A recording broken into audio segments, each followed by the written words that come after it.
So in this video I'm showing you the Guyana Teachers Union recently had a cancer awareness walk.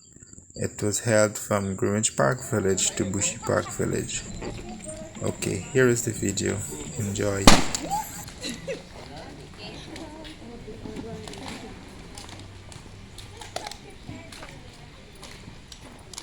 Good morning, sorry. I feel it's like afternoon because the amount of hurdles that I had to cross. Yeah, to get here. However, it's a pleasure for me to be here and to have a little talk with everyone with regards to cancer awareness. Cancer awareness is a really big thing. It's something that can be prevented in most instances if we are cognizant of the fact of what's happening within our body. Today I will speak about breast cancer, and I will also speak on prostate cancer because I know there's a lot of talk. I think everybody know a lot about breast cancer, but not so much on prostate cancer for the males. But I prefer to have an interactive session than me just standing here Actually, clip it down. all the time about breast cancer and so on because I think prevention, as I said before, is better than cure. Yeah. So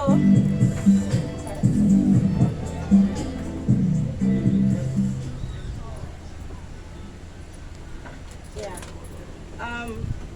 So prevention is better than cure, and I think awareness is the way to go to run and have health education done. So this morning, does anybody know anything about breast cancer or prostate cancer? You can tell me a little bit about it. Anybody? No? Okay. Anybody? Area, they don't know how it comes about, Okay. what causes it, so many things in it. Yeah. Prostate cancer affects men. Yes. Yes, so prostate cancer affect men. Yes, exactly. And breast cancer can affect men and women. Good. That's a good point because most people think that breast cancer only affects women alone. However, it do affect men also. So breast cancer can form at any part of the breast, but not all lumps that you find in your breast are cancerous. Right? Some can be lymphoma and benign lumps. So, but breast cancer is basically, and the same with prostate. There's no known cause for prostate and breast cancer. However, there are some risk factors that enable breast cancer to occur. But basically, what happens with the cells within the breast and the prostate, they would have what you call alterations happening to them for various reasons that I said before, and those is what will cause the cell to become abnormal and become cancerous. So that's basically what breast cancer is and what causes it. There are various types of genes within our body, especially when it comes to breast cancer, that forms breast cancer and will contribute to different types of breast cancer.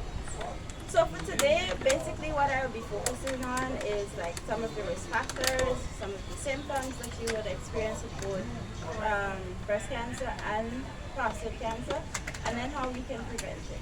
Both of them basically have the same thing, which is modifiable changes like lifestyle changes that we can do. So with breast cancer, anybody know any signs of breast cancer, things that you would look for? It's looking like an orange to the top of the orange. Inverted nipple. Not before you go on, you said already that there are no known causes for breast cancer. Yeah, there's no really proven causes of breast cancer. So there's no one thing that you can say, this causes breast cancer or this causes prostate cancer. The trying hard, you can't put me for one more and then have breast cancer. Right, so that's why I'm having this session with you. Because there are certain things that women and men can do, like self-examination every day, or at least monthly or weekly, and you will know what your breast looks like and what your breast feels like, so you can detect abnormalities within your breast. Oh, and that would be That will aid. And then there's other checkups that once you reach 40 and 45 and 50 that you can do. I guess in the older you are, the more higher a risk of getting. Yes, the older you are, the higher the risk of getting. Yes, especially the prostate. And that's the reason why we would advocate that you get checkups, yearly checkups, once you reach the 45 and 50 mark. and then you have mammograms and so on. Once you reach over the 50-55 marks, you can space that out from yearly to 2 years. So, yeah, some of the symptoms. So the nipple turning in, any dimpling, right, dimpling in the breast. Discharge. That's yes, discharge. The dimpling is like, if you know people say you get dimples, you will find that around the areola or the nipples that go in, sink in. There's your retraction we talk about. Discharge we will talk about. Some person, right, so you may have some pain, redness. Some people might have lumps, some might not have lumps, right? So in addition to that, general things that you'll find is like loss of appetite, losing weight, uncontrollable weight that you didn't do any diet or anything to lose the weight, or you're not stressing out and stuff like that, right? Some of the risk factors is, one of it is geneticity, and we find that both breast cancer and prostate cancer is predominantly much higher in African descent than any other race. Still, there's no definition as to why. However, you do find that you find more. We don't know if it's screening, documentation, or what is it, but you find that it's more there.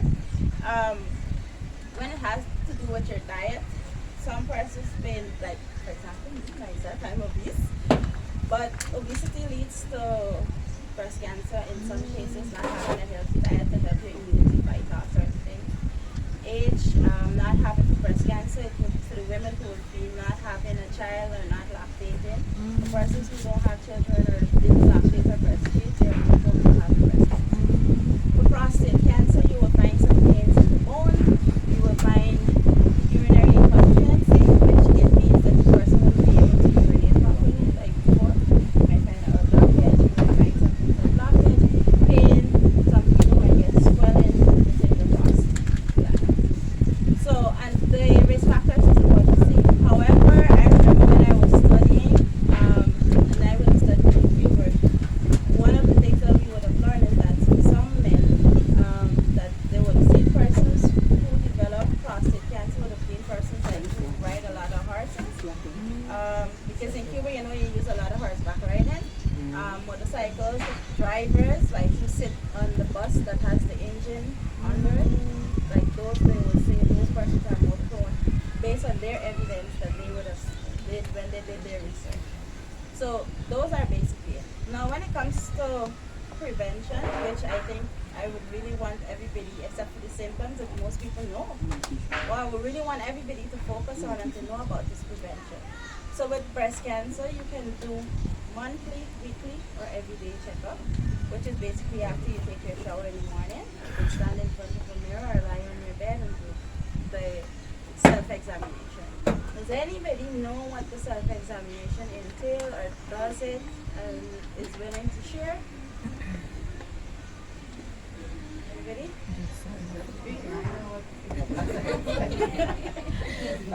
Do you feel in a certain pattern and a certain way? Like me, I learned so much.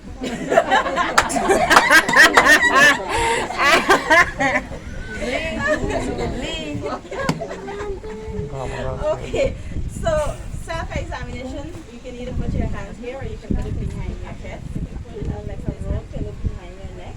But I think it's more convenient if you stand. But the person that can't stand, you can lie. So normally, if you're doing this one side, put your hand behind, right? And you use the pad of your fingers, not just your tips or anyway, this pad in here of your finger, do your palpation, right? But before we go into the palpation, I forgot, sorry to take out. When you finish taking your shower, you stand in front of a mirror. You basically do this. So you're doing this to see if you see any changes to your breast. If one is bigger than the other, substantially bigger, and you know that you don't have any issue breastfeeding or so on. You look to see if there's any dimpling, any redness, any deformity, any leakage or anything, right? So you look to see that. Once you don't see that, then you proceed to doing the examination. So you put your hand behind your head, you use the pad of your finger, and you start between this region, right? So you're doing here, everything's in, here, come all the way here because you have lymph nodes under your hand. Sometimes the lump might not be in the breast, but it could be by your lymph node. So you come all the way here. So you do the mid-clavicular region. You use the pad of your finger. You use these two, right? Or these two, whichever one you're comfortable with. And you palpate. Or if you want, you can use, for some person that are now started, you might be comfortable doing this. So you can either go in various ways. You can do clockwise, around. You go around the breast, feeling, come around. And then you basically just squeeze the nipple to see if any discharge will come up. Not hard, you just squeeze it. You do the clavicular region also. Or you can divide the breast in four. And you can do them by sections or by region. So you start here and you come in. So you start here, you come in. You go out back, come in, go out back, come in, go out back, come in, and you do that until you complete the whole breast. You exchange and you go on the other side and you do the same thing on the other side. Once you would have been doing that every week or your monthly checkups, you will have a feel of what your breast looks like. You will have a sense of what your breast looks like. So if there's any abnormalities there, you will be able to detect. If you detect anything, don't get scared. Just basically go visit your physician, have a discussion with your physician about the new development that you will have encountered. And then with your physician, that physician will be able to guide you through the necessary process. Right? Even if it becomes cancerous, there are treatments that you can use and they are survivable. The thing is that with both breast cancer and prostate cancer, you try to get them early. The earlier the better. Now, you can do those examinations if you know sometimes your days are busy and you might not be able to get to do it weekly or daily or monthly.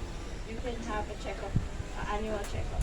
You do your annual checkup, do your labs, go to the doctor, and your doctor can do the examinations and so on, right? Now, for persons, as I said earlier, for over 40, between the 40 and 44 range, you can have an annual checkup, which I do recommend because sometimes you do find things within that gap.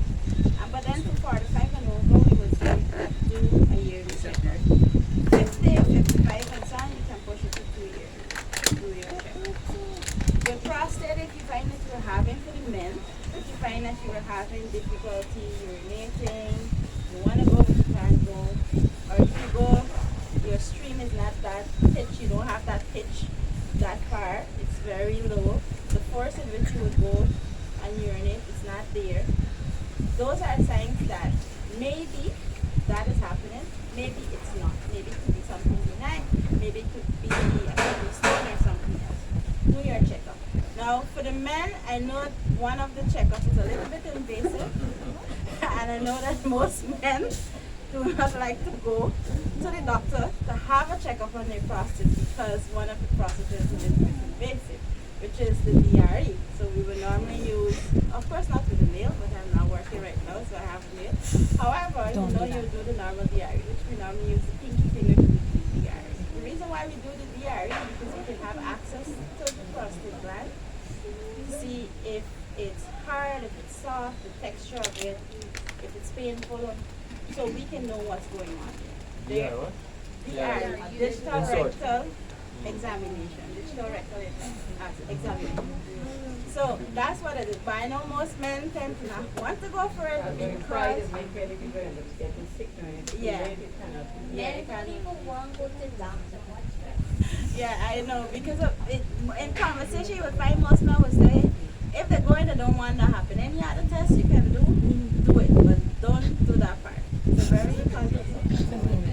But that is a really good one, and that's a really important one. That one aids the doctor in seeing and feeling how the condition. However, there are PSA and other tests that can be done. The same thing, once you reach that 45 mark, we encourage men to start screening for prostate. Train young and the 30 young after You can screen because remember I said hereditary is one of the things. Oh, sorry, did I say that? No. No? No. Okay, I said genetic. Yeah, genetic is the same thing because, for example, if you know in your family someone in your family that would have died from cancer or had cancer and survived, it means that you need to start screening. Remember, sometimes things can skip a generation and then go to the next generation. But once you have that in your family, it's an indication that you need to start screening. So family time for women that don't have children and they reach like 25 and over, screen. If you have it in your family. Right? But if we want to be health conscious and if we want to know what's going on with our body, a yearly checkup is not much for us to do as professionals.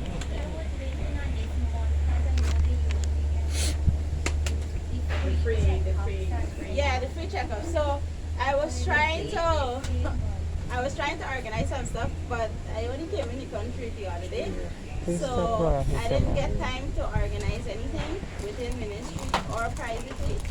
But I was like last night I was talking with Chanel if I could, a nurse is supposed to come so that I can do maybe some pressure sugar and stuff like that. If anybody had wanted to know personally how to do the examination and stuff, I'm available, I can do that. However, unfortunately I wasn't able to coordinate any free checkup or HIV or stuff. But Ministry of Health had one, I think last week.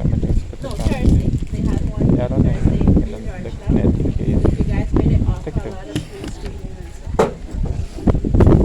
So for I takeaway message is eat healthy. For both men and women, try to rely on getting most of your vitamins from your fruits and your vegetables and not so much on supplements, especially for the men.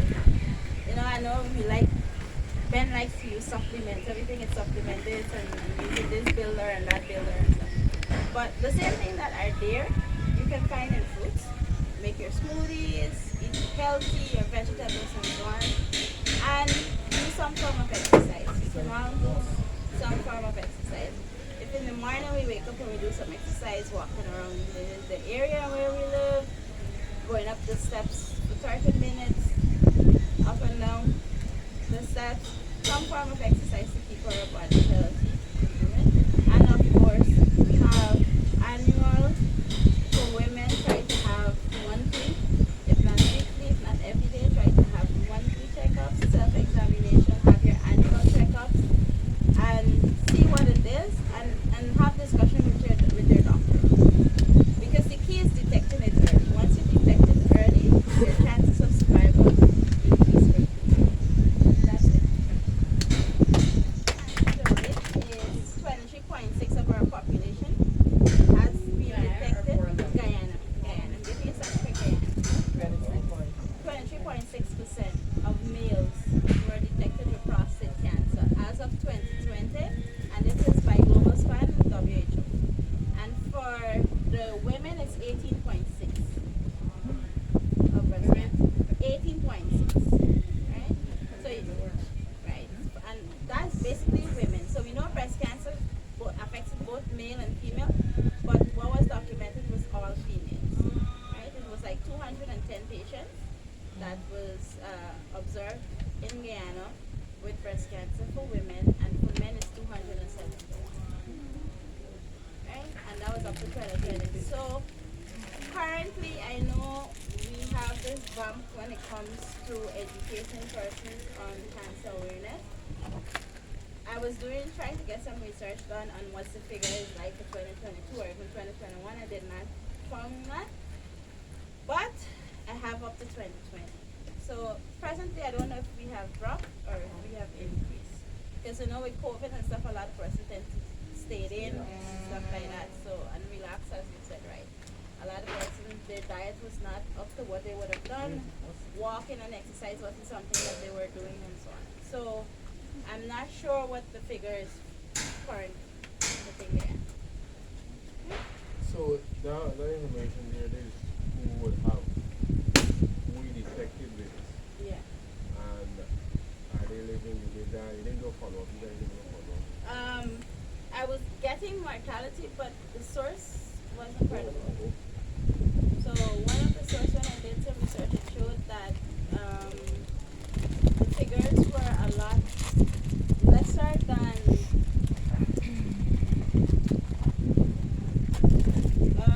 so it was showing, for example, in breast cancer it was 22.6 incidence and it was 11% mortality. That, but this is not credible, right? You know, you search on the website and you get this information, but this is not credible. We tend to use mostly like WHO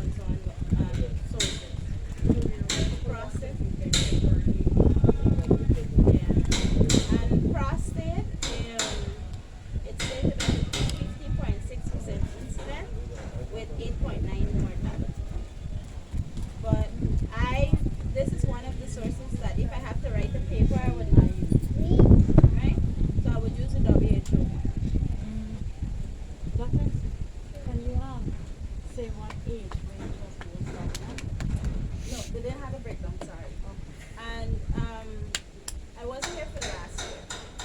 So I don't have any figures with regards to what it looks like presently in Guyana. For me, it's like a dead sentence. My sister had a friend, she recently died. Her thought and water that we went to the US and she Did she detect it earlier?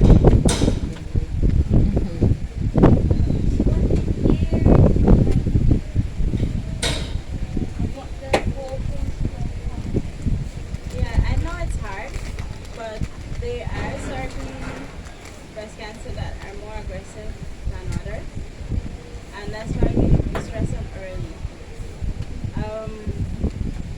I don't know her history. I don't know her family history. If there was anybody that had it in the family before, when she was infected, and so on. And then it has to do. Sometimes you get options like to do mastectomy, if it's double or not. Right. So if until later. she decided. So sometimes we don't want to, women or men or stuff wouldn't want to go through that surgery, especially some women wouldn't want to have their breasts eliminated. And so we opt for chemo and we opt for radiation, but sometimes the form of cancer needs, right. I never knew there were different types. I always see breast cancer as a general statement. No, Breast Don't do cancer. that. So many they're smoke different tomorrow. types. It depends on the genes, right? So they are different types. And if she, and the thing is if you keep the breast with the cancer, sometimes you detect it early and it doesn't spread to the rest of your organs. But if you keep it, the chances of the chemo and radiotherapy might not be that effective on it. Depends on the type.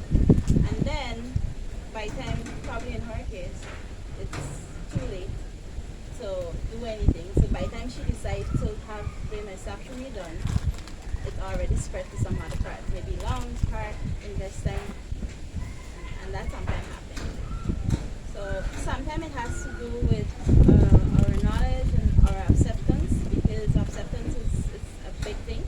Because we can tell you, look, this is what's happening, but then if you don't accept, we can force you. So that's the thing. Try not to see it as a dead sentence. Try not to see it as a dead sentence, but see it as something that we can use to know what's going on within ourselves, for us to be educated, for us to be aware, and for us to advocate also. Because, like, some person like that, you can share a story, you can ask permission from your friend, and you can share a story without mentioning name and in details, like, this person had a breast cancer and she waited until late, and then this is the eventuality that's what happened. So, early prevention and early detection is the best thing to do.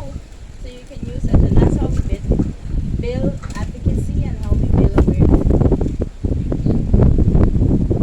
Because if you keep being afraid, then you wouldn't want to be a child. Because every time you go to the doctor, you'll be afraid.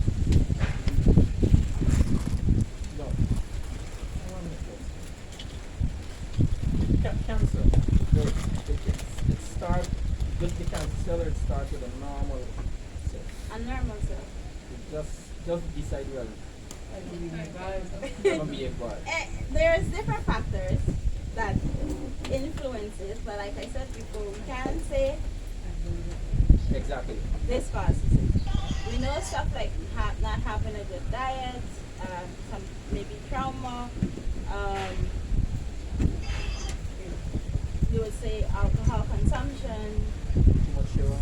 cigarettes, unhealthy diet in the whole. Lack of exercise and all of these things can have an influence. Some might be genetic. We do know that some babies were born with cancer, right? But those are basically within the womb, the cell had an issue when it was formed. So it's basically a normal cell that some mutation or something went wrong or decided to go wrong, and then that started becoming abnormal. And the thing that happened is that when one started to increase the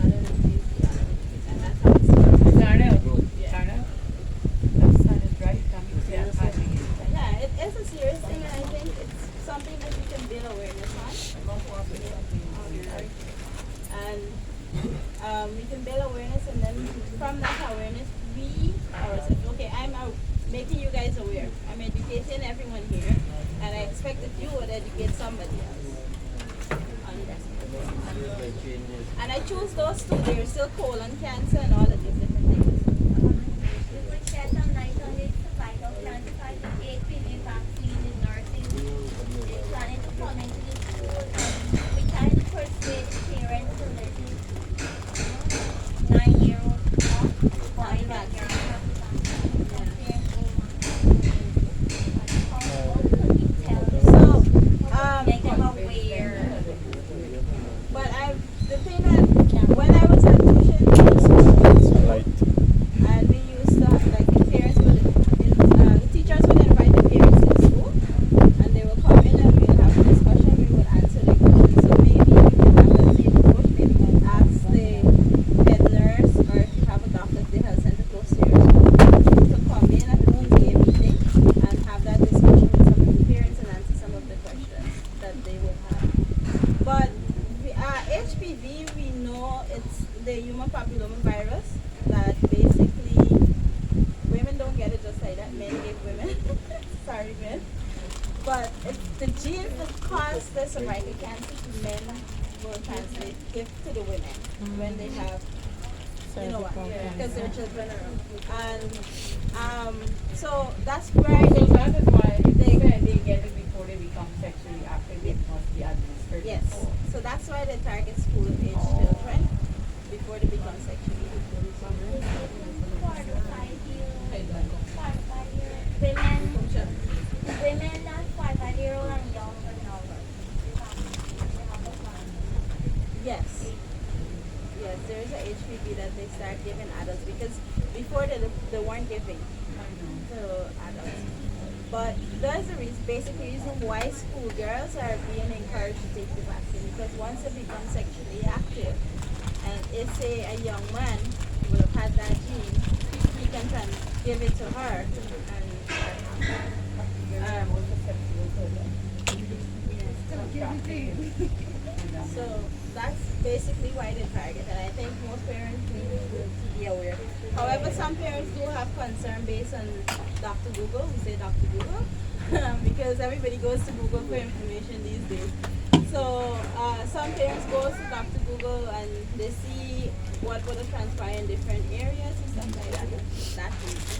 But once they have that education and that sit down with maybe a doctor or somebody, they tend to be more acceptable towards it. So the best thing would be go to your health center or maybe ask through your headmistress. I don't know how the REM works, but see if you can have somebody from your health center and start coming to the school and have a discussion with the parents, try to encourage them for their daughters and the sons. I think if they explain, like how you explain it, the person wants the children to. And then the other thing you talk about Dr. Guru, they're saying that okay, when you get this, you get cancer and all that. So the parents are very skeptical. Yeah.